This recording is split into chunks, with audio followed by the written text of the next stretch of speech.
Hello friend, learn English Standard 10 Part 7 Grammar Unit 1 Specifying time and specifying location.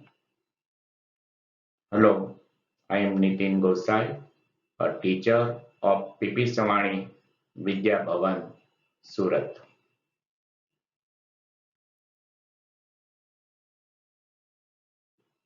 Specifying time સમય દર્શક શબ્દ સમૂહ specifying time સમય દર્શક શબ્દ સમૂહ દર્શાવવા માટે તેનો ઉપયોગ થાય છે અને વાક્યરચનામાં વાક્યના અંતે સ્પેસિફાઈંગ ટાઈમ નો ઉપયોગ થાય છે. તો એની વાક્યરચના આ પ્રમાણે છે. એસ એટલે સબ્જેક્ટ, વી એટલે વર્બ, ઓ એટલે ઓબ્જેક્ટ, ઇન, ઓન, એટ એ પ્રિપોઝિશન છે. સ્થળ અને સમયદર્શક શબ્દને આગળ વપરાતા શબ્દો અને છેલ્લે ટાઈમ વર્ડ આવે છે. તો વાક્યરચનામાં સૌથી પહેલા સબ્જેક્ટ એટલે કર્તા, I, we, you, he, she, it, they અથવા કોઈ પણ નામ એ કર્તા તરીકે શરૂઆતમાં આવે છે. ત્યારબાદ વી વર્બ, ક્રિયાપદ, કાળ પ્રમાણેનું ક્રિયાપદ એમિઝાર, મૂળરૂપ, ભૂતકાળ, ભૂતકૃદંત વગેરે મૂકવામાં આવે છે. ઓ એટલે ઓબ્જેક્ટ કર્મ, ઇન, ઓન, એટ એ પ્રિપોઝિશન છે. સમયદર્શક શબ્દની આગળ તેનો ઉપયોગ થાય છે અને અંતે ટાઈમ વર્ડ સમયદર્શક શબ્દ મૂકવામાં આવે છે. My birthday falls on 10th August. On A preposition છે. 10th August એ સમયદર્શક શબ્દ છે. Our school may open next month. આપણી શાળા કદાચ આવતા મહિને ખુલશે. નેક્સ્ટ મંથ એ ટાઈમ વર્ડ સમયદર્શક શબ્દ છે. અહીંયા વાક્યરચનાના જે શોર્ટ ફોર્મ છે તે તમને એના ફૂલ ફોર્મ છે એ આપેલા છે. એસ એટલે સબ્જેક્ટ કર્તા, વી એટલે વર્બ ક્રિયાપદ, ઓ એટલે ઓબ્જેક્ટ કર્મ. તો ચાલો સ્પેસિફાઈંગ ટાઈમના આપણે અન્ય ઉદાહરણ જોઈએ. The Gujarat Express arrives at 10:30 am. Gujarat express 10:30 વાગે સુરત સ્ટેશને આવે છે. At 10:30 am A specifying time છે. Christmas is celebrated on 25th December. On A preposition છે. 25th December એ સમયદર્શક શબ્દ છે. The first World War was fought in 1939.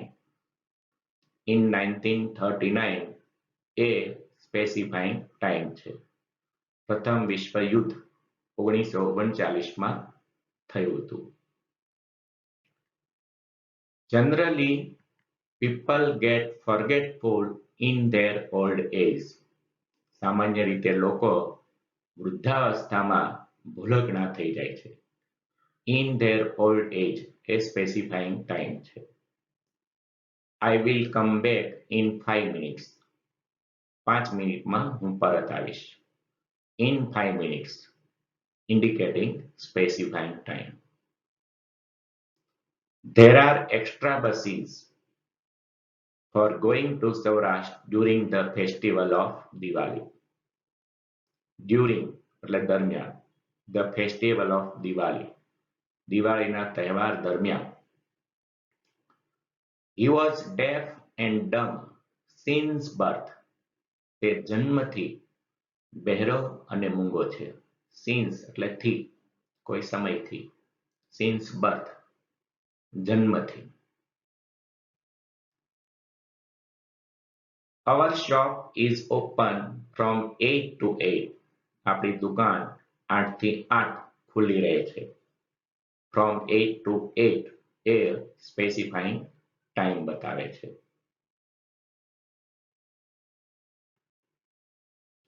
ચાલો હવે બીજા ટોપિકનો આપણે અભ્યાસ કરીએ. Specifying location. સ્થળ દર્શક શબ્દ સમૂહ. Specifying location. સ્થળ દર્શક શબ્દ સમૂહ દર્શાવવા માટે સ્પેસિફાઈંગ લોકેશનનો ઉપયોગ થાય છે. એ પણ વાક્યના અંતે મૂકવામાં આવે છે. તો એની વાક્ય રચના જોઈએ. S subject, V verb, O object, plus at, near, behind, on etcetera વગેરે પ્રિપોઝિશન અને અંતે પ્લેસ લોકેશન વર્ડ સ્થળ દર્શક શબ્દ સમૂહ મૂકવામાં આવે છે. The duster is lying on the table. Duster table પર પડેલું છે. On the table. On A preposition છે. પ્રિપોઝિશન એ સ્થળ અને સમય દર્શક શબ્દની આગળ મૂકવામાં આવે છે. In, on, near, under, behind, above, before વગેરે. તો on the table A specifying location દર્શાવે છે. Your pen is in your hand. In your hand. તમારી પેન તમારા હાથમાં છે. ક્યાં? Where is your pen? In your hand is indicating specifying location. ચાલો example of specifying location place ના બીજા ઉદાહરણો જોઈએ. They arrived late at the airport. At the airport વિમાન મથકે એ સ્પેસિફાઈંગ લોકેશન પ્લેસ બતાવે છે. We find a merry-go-round in the fair. Amusement park. આપણને ચકડોળ જોવા મળે છે મેળામાં, પાર્કમાં. In the park. Amusement park A location place. There is a backyard behind my house. મારા ઘરની પાછળ વાડો છે. Behind my house A specifying location છે. They have hired an auto rickshaw to reach the station. Hired એટલે ભાડે કરવું. Auto rickshaw તેઓએ ભાડે કરી પહોંચવા માટે. ક્યાં? The railway station. સ્ટેશને પહોંચવા માટે. Specifying location. They must be at the railway station. તેઓ રેલવે સ્ટેશન પર જ હોવા જોઈએ.